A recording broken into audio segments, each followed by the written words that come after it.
When everything around me got cloudy, the chair became a king's throne. My destiny found me. It was clear why the struggle was so painful. Metamorphosis, this is what I changed to.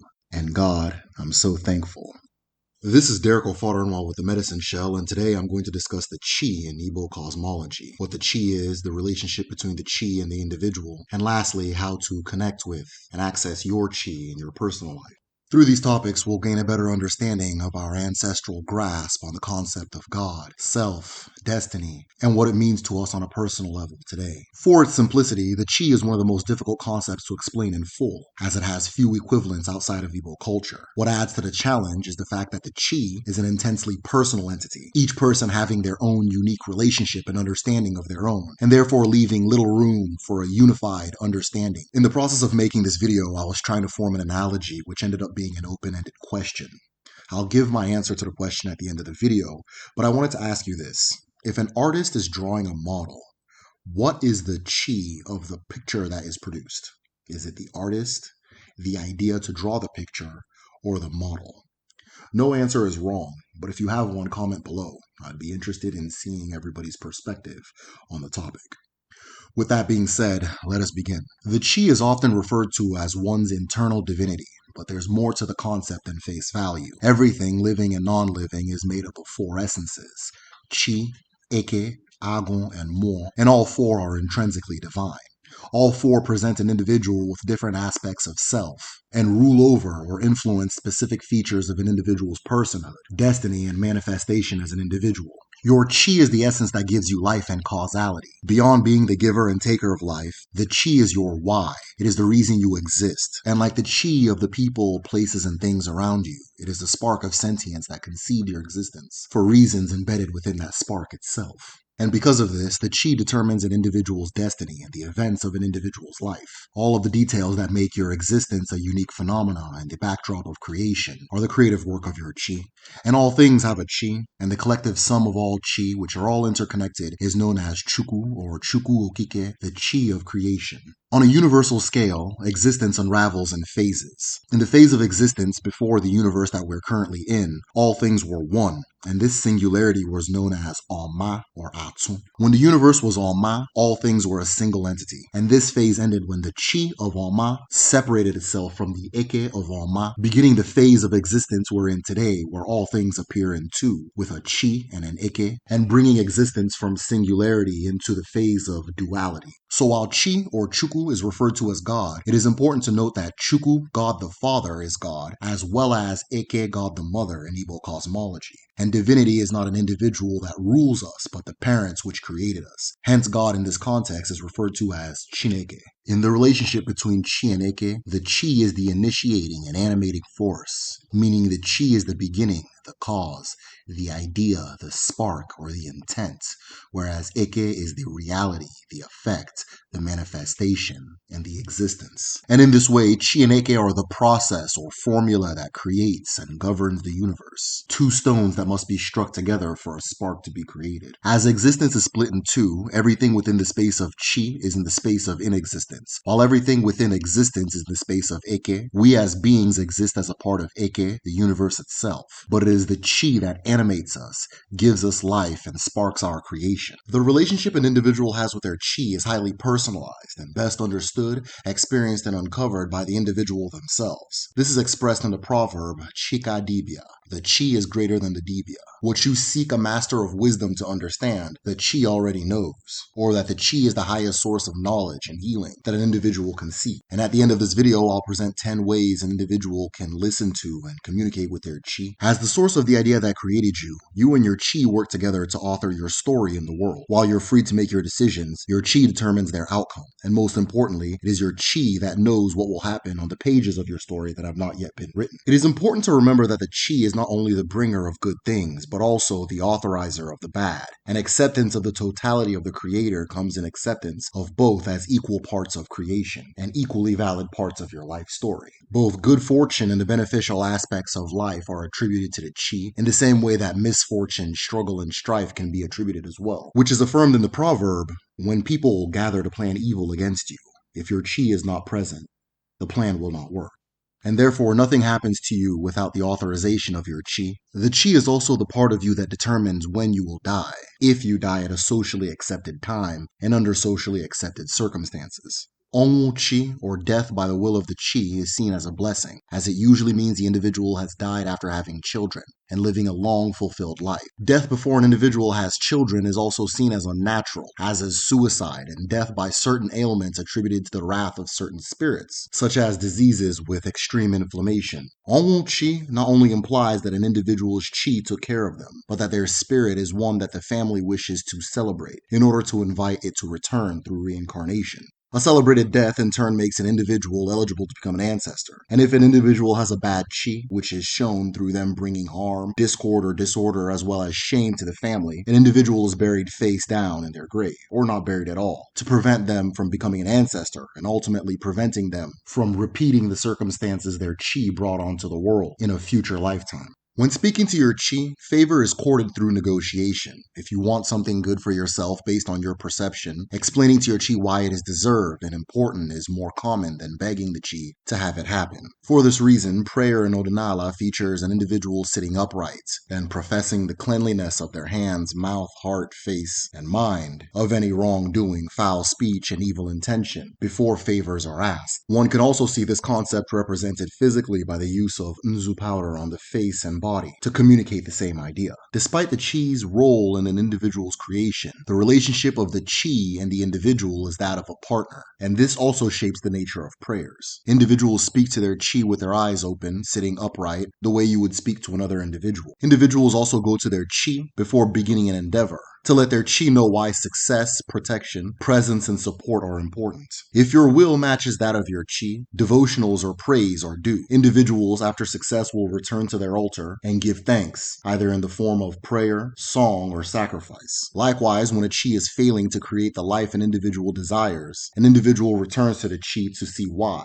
and ask for signs. And I'll explain how those signs appear shortly. While the chi is the essence that gives an individual the script of their destiny, an individual maintains free will outside of the chi, as it is only a part of you and not the whole of your essence. The chi can will something for you while you will something else entirely different. And as you respect and honor your chi respects and honors you. Meaning that if you make a case to your chi to change something about your reality, your chi will follow as a partner. And the better the relationship an individual has with their chi, the more an individual is able to see the chi as a guide more than a master, as the chi can be both your map across the ocean as well as the wind behind your sails. And hence my favorite Igbo proverb, and the one that resonates with me the most. Onye ekwe, chi ekwe. What I will, my chi wills. Or when I decide, my chi is with me. In connecting with your chi, it is important to remember that all things have a chi, and though everyone's chi is unique, they are all parts of a single sentience. Therefore, the relationship you have with the people around you is the relationship you have with your chi. An individual who plots or wishes evil upon others is plotting and wishing the same upon themselves.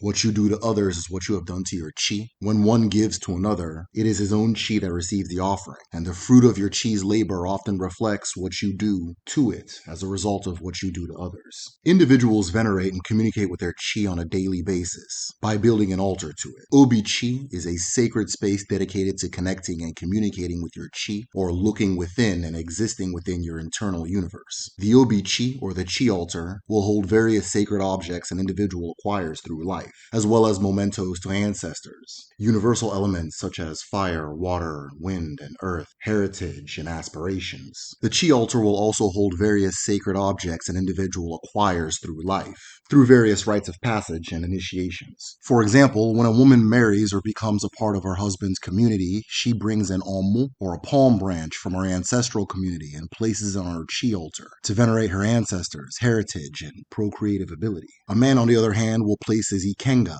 a statue dedicated to the individual's Ikenga, which I'll explain shortly, and the Ofo, his ancestral staff of authority, on the altar. Over time, your chi altar will change and grow as you grow in your understanding of self, as the altar is a representation of everything within an individual. Through regular communication with your chi in the form of prayer, dialogue, or even song, an individual's ability to see and hear or feel the presence of their chi and the messages being delivered will grow in clarity. Once spoken to, the chi presents messages and responses through a number of methods. And even without you volunteering to speak to the chi can come to you and say things, show you things, or present a message if you're able to read it.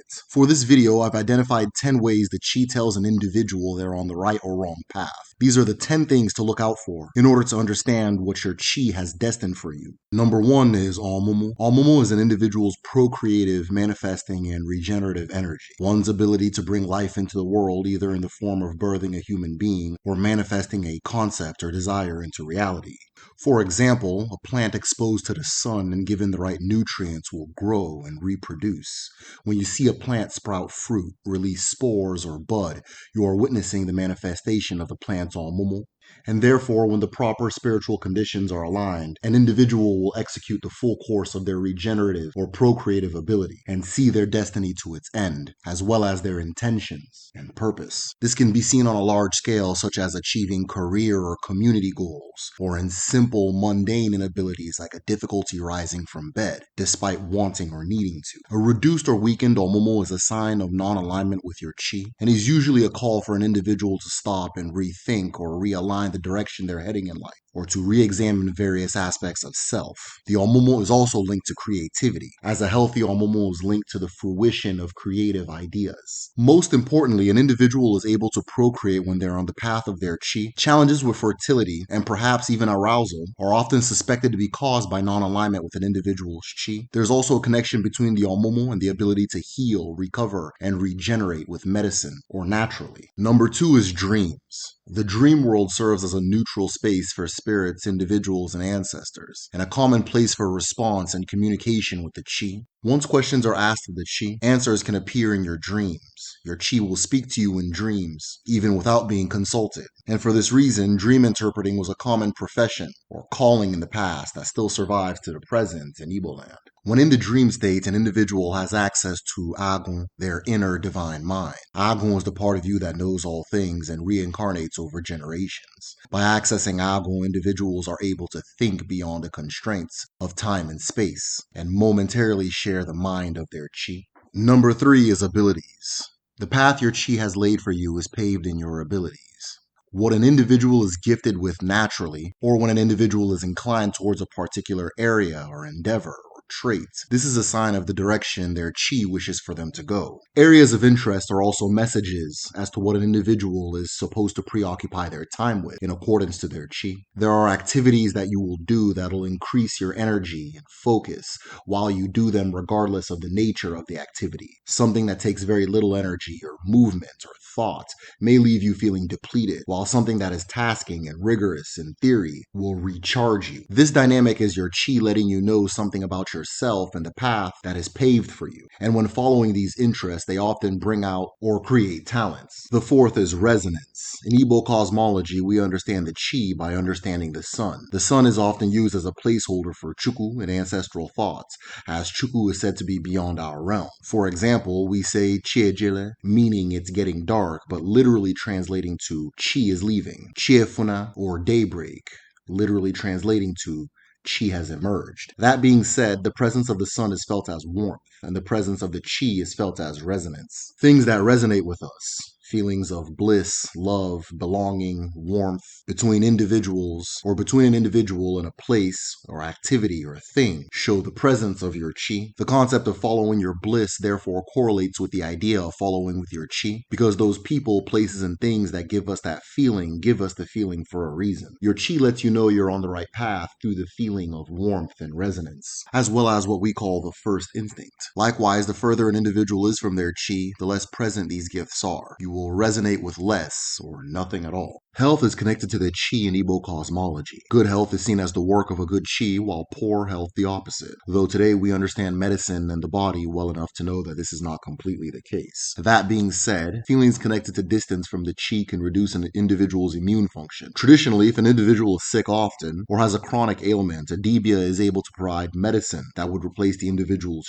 chi with another, as the nature of the individual's chi is seen as existentially sick, similar to an organ that doesn't function properly. This goes to affirm that an individual can opt for a different chi if their own is by nature troublesome or uncooperative. As is said in the proverb, when a chi becomes arrogant, use it for firewood. And I can cover this in depth on a video about Ogun or medicine in the traditional sense. When this is done, the previous obi-chi of the individual, if they have one built, is dismantled and another one is built in its place. It is important to note that all matters of health are seen as both physical and spiritual, and the spiritual explanation to an ailment is sought after the physical solution, such as medicine, doesn't work. Number 6 is family and ancestors. Igbo Cosmology teaches that an individual reincarnates after death, but this is not the whole of the individual, as each of us is made up of 4 essences, the Chi, Eke, Agun, and Mo. It is only the Agun that returns to the world for another chance at life. The Agun is the deification of the subconscious and comes back to the world after receiving your life's mission from the Chi. Though most often every incarnation is a new mission, frequently the Agun returns to complete the life's mission of a previous life, as purpose may extend past a single lifetime. It may also return to begin the next phase of an extended purpose if the previous incarnation completed its own mission. And therefore, knowing the individual you reincarnate from gives you answers as to what your Chi brought you back to the world to do. Family also gives you clues as to what your purpose is, as our ancestors observed that traits, natures, and talents recur within family units, and therefore recurring or related areas of success and interest throughout the history of a family helps to explain why your family incarnated you into that specific family, and gives clues as to what may lie inside you. For this reason, it is deeply important for everybody to know who their ancestors are by name, and if possible, to know a little bit about their story. Number 7 is the Ikenga.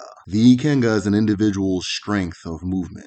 When unlocked, the individual enters a state of heightened ability marked with heightened focus, energy, confidence, ability, and a sharpened mental dexterity. When an individual's Ikenga is active, they can perform at a level of prowess or capability that is at worst highly above average and at best appears supernatural to an outside observer. The Ikenga is the gift of the Chi. It is an elevated competitive spirit attained when an individual faces an obstacle that their Chi destined them to beat. The Ikenga becomes active when an individual is doing an activity or living a reality that their Chi ordained for them. Number 9 is divination. Another method for receiving messages from your Chi is divination. Divination is seeking knowledge or insight from the forces beyond the mortal. To do this, the language of Afa serves as a medium for communication between us and what is within and beyond. Seeking out a reliable and skilled dibia Afa can therefore help decode vague or unclear messages from the Chi. While divination is done in a multitude of ways, one of the most common methods is akpapala, divination done with 4 strings of rotatable binary nodes, flipped and read based on the pattern they create. Because each node can rotate, with every flip a node can land on an open or closed end, and each sequence has a specific message attached to it. The sum total of these messages is put together to create a code, and within that code is the answer or message from an individual's Chi, often touching on the circumstances of an individual's life on a spiritual level and giving answers for problems or tough personal decisions. Number 9 are life events. The next method for communication is seen through life events. As the wins and losses of your life are all product of your Chi, each life event carries a message with it. An individual grows in understanding what their Chi has authored for them through observing and accepting events, both good and bad. But once you realize what your Chi has destined for you, or come into your own truth, you will begin to connect and easier see why life played out in the sequence that it did for you. The closer an individual comes to their Chi, the better an individual is able to accept life in totality. And finally, number 10 is yourself. Listening to yourself is listening to your Chi. The answers and path your Chi will reveal are answers and a path that are already within you. Being able to live your truth and accept all parts of yourself as equal and valid is acceptance of your Chi. And as you move closer to your Chi, you will find that what is revealed to you, or what you will become, is what you have always known that you are. And that's it. Hit subscribe if you're interested in these topics. I cover Igbo spirituality, culture, and history, and there's most definitely something for any and everyone willing to listen to a different perspective. Before I do my shout-outs, I want to announce that I've opened my resource library to my patrons. All of my study materials are available to my patrons now. The resource library is a shared file with over 100 books, articles, studies, and essays on Igbo spirituality, history, and culture. It goes in on everything from how to practice Igbo spirituality and full books on Odinala from different dibias and experts from the past and present. It's where I store all the written resources I use when I make these videos. So if you're interested in taking a look, become a patron by going to patreon.com/TheMedicineShell and making a pledge. I encourage everyone to do what they can. As long as you're comfortable, I'm grateful regardless. And speaking of grateful, big thanks to the patrons that are making this channel possible. Amala, Malcolm, Anti-Capitalist Adolescent on Instagram, Chimobi, NC Okeke, Carl, Hess, Chingwe, Candice, Cynthia Ojibwe, Velma, Ikenga Nation on all platforms, Ike, and Sheila. Now, about the question I asked earlier, I was trying to form an analogy of what the chi is and ended up confusing myself. So I thought it would be an interesting question to ask as a hypothetical. And so the question was, if an artist draws a picture of a model, what is the chi of that picture? Is it the model, the artist, or the idea to draw the picture? The answer to me would be the idea. You can say it's the model, and that answer makes sense because the form of the model will determine what the image will be, and will also be the blueprint for determining whether the picture is on or off course. If you say the artist, that's also a good answer because the artist is ultimately the creator of the picture. And if you say it's the idea, that's a good answer as well because the idea sparks and initiates the sequence of creation. Like I said, no answer is wrong. If you have a perspective on this, go ahead and answer below. Or if there's a topic you want me to cover, let me know. And once again, thank you for watching.